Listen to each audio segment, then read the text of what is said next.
శ్రీ విఘ్నేశాయ నమః. శ్రీ గురుభ్యో నమః. మహాసరస్వతి నమః. నమస్కారం అండి. ఎలా ఉన్నారు? నూతన సంవత్సరం శుభాకాంక్షలు అండి. మీ అందరూ ఇంటిల్లిపాది హ్యాపీగా ఉండాలని. 28 సంవత్సరాలుగా జ్యోతిష శాస్త్రం న్యూమరాలజీ చేస్తున్నాను. ఎంతోమందికి నా సహాయాన్ని అందించాను. నేను హ్యాపీగా ఉన్నాను, వారు హ్యాపీగా ఉన్నారు. చాలామంది నాకు ఫోన్ చేసి అడిగిన విషయాలు ఏమిటంటే, గురుగారు మేము వ్యాపారం చేస్తున్నాము, చిరు వ్యాపారాలైనా పెద్ద వ్యాపారాలైనా వ్యాపారాలు సరిగ్గా నడగట్లేదు. వ్యాపారం కొద్ది రోజులు నడిచి ఆగిపోతున్నది. కొత్త వ్యాపారం పెడితే మేము లాభం పొందుతామా? మాకు ఎలాంటి వ్యాపారాలు చేస్తే బాగుంటుంది అనే విషయాన్ని చాలామంది అడుగుతున్నారు. వ్యాపారాలలో నష్టపోయినామని చెప్పిన వాళ్ళు చాలామంది ఉన్నారు. కాబట్టి ఏ వ్యాపారం చేసినా మనకు కలిసి రావాలంటే మనకు ఏంటి పరిష్కారం అనే విషయాన్ని చెప్తున్నానండి. ఎవరైనా కానీ వ్యాపారం చేసేవాళ్ళు ఈ వ్యాపారం చేస్తే పనికొస్తుందా పనికిరాదా అన్నది కాదు. వారికి ఏ విధమైన వ్యాపారాన్ని చేస్తే బాగా ఉంటుంది. వ్యాపారం నష్టపోవడానికి చిన్న మొత్తాలు పెట్టుబడి పెట్టినా, కంపెనీలు పెట్టినా, పెద్ద పారిశ్రామిక రంగాలు పెట్టినా, ఏది పెట్టినా కానీ దానికి ఖచ్చితంగా లాభాలు రావాలంటే ఏం కావాలి, ఎలా చేస్తే వస్తుంది, మనం చేసే ప్రయత్నం ఎందుకు ఫెయిల్ అవుతున్నది, ఇన్ని సంవత్సరాలుగా అనుభవం గడించి కొద్ది రోజులు నడిచిన తర్వాత మళ్ళీ ఎందుకు ఆగిపోతున్నది, తర్వాత తను నడిపిన వ్యాపారాన్ని తను కొడుకు నడపలేకపోతున్నాడు ఎందుకు, ఇలాంటి సమస్యలు వ్యాపారంలో జరుగుతూ ఉంటాయి. కొన్ని సందర్భాలలో ఒక 2-3 నెలలు వ్యాపారం నడవకపోవచ్చు. వ్యాపారమే కాదు, వ్యవసాయ రంగం కూడా వారికి ఒక రకమైన జీవనోపాధి, అది ఒక వ్యాపారమే. వారికి వ్యవసాయం పండించినంత మాత్రాన అది వారికి ఆర్థికాన్ని ఇస్తున్నది కాబట్టి నా దృష్టిలో అది వ్యాపారమే. కిరాణా కొట్టు నుంచి మొదలు పెట్టుకుంటే ఏదైనా కూడా డబ్బుకు సంబంధించిన లావాదేవీలు జరిపేటన్ని వ్యాపారాలే. కాబట్టి ఇవి ఎందుకు ఫెయిల్ అవుతున్నారు, ఒకసారి ఎందుకు తగ్గుతున్నది, దానికి పరిష్కారం ఏంటిది అనే అంశం తెలియజేస్తున్నాను. ఇది చాలా మంచి సబ్జెక్టు, అందరికీ ఉపయోగపడే సబ్జెక్టు. వ్యాపారం చేయని వాళ్ళకి కూడా ఉపయోగం సబ్జెక్ట్. ఎందుకంటే మనిషికి ఆర్థిక అవసరాలు అనేటివి ఉంటాయి. అవి లేకుండా మనిషి జీవించలేడు. ధనం మూలం మిదం జగత్. ఎవరైతే ధనం లేకుండా ఉంటారో వారికి ఏ విధమైన ఆనందం ఉండదు. కనీసం బ్రతకడానికైనా డబ్బు అవసరమే కదా. డబ్బు అన్నది ఖచ్చితమైన అవసరం అది.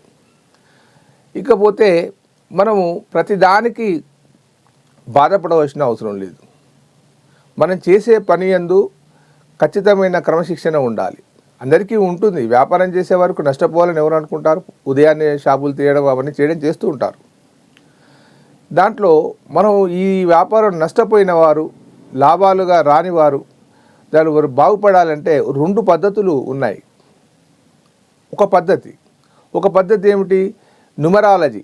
అంటే మీ బిజినెస్ నేము సంఖ్యాపరంగా కరెక్ట్గా ఉందా, మీ పేరుకు మీ బిజినెస్కు కరెక్ట్గా ఉందా.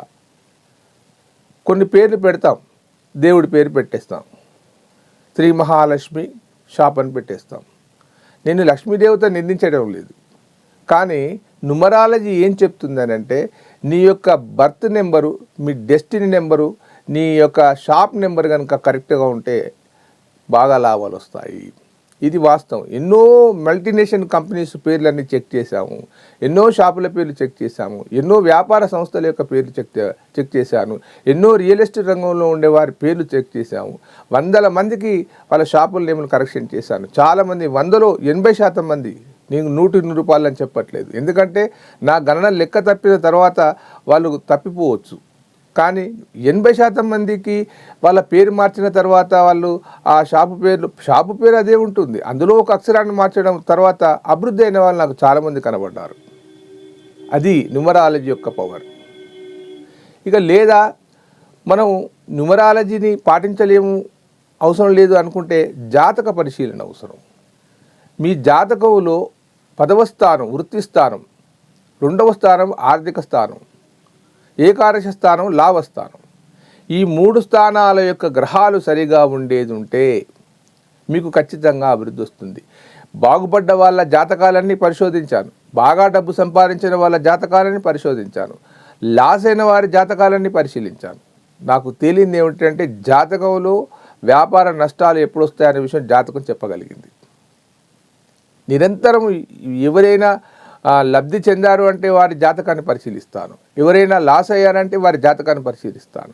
ఎందుకంటే నాకు అదొక సంతోషం, ఏంటంటే ఒక జ్ఞానాన్ని తెలుసుకుంటానన్న సంతృప్తి నాకు. చాలామంది నా దగ్గరకు వచ్చిన వాళ్ళు కొద్ది రోజులు వ్యాపారం నడిచిన తర్వాత ఆగిపోయిందని చెప్పారు. వారిని చూశాను నేను. బాగా నడిచిందా అంటే ఎన్ని సంవత్సరాలు నడిచింది, ఎన్ని సంవత్సరాలు ఆగిపోయింది అని అడిగాను. అడిగినప్పుడు ఈ సంవత్సరం ఆగిపోయింది, మధ్యలో ఈ సంవత్సరం పెరిగింది, ఈ సంవత్సరం ఆగింది, అవన్నీ నేను లెక్కలు వేసుకొని చూస్తే కరెక్ట్గా జాతకానికి సరిపోతున్నది.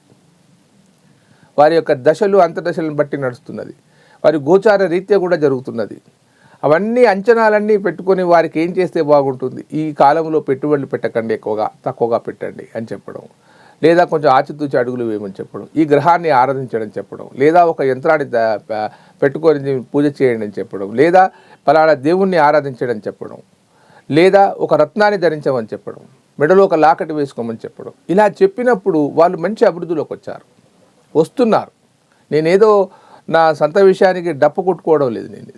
ఎందుకంటే జీవితంలో డబ్బు వల్ల నష్టపోతే కోలుకోలేక కుటుంబాలను ఖరాబ్ అయిపోతాయి, కుటుంబాలను విచ్ఛిన్నమైపోతాయి, సమాజంలో పేరు ప్రతిష్టలు పోతాయి.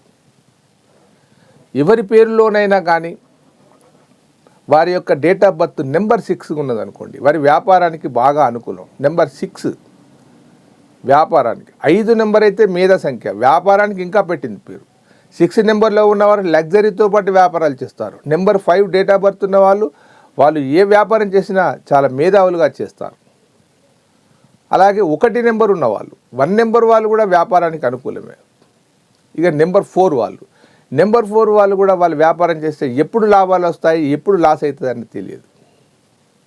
నెంబర్ 5 అయితే 100% ఇక వారి నేమ్ నెంబర్ 5 అయి అది కూడా లాభదాయకమే. కొంతమందికి అనుకుంటారు ఏంటంటే నేను నెంబర్ లేను కదా, ఆ నెంబర్ 5లో లేను కదా, నేను బాగా చేస్తున్నానంటే నీకు తెలియకుండానే నీ నెంబర్ 5 అయి ఉంటుంది.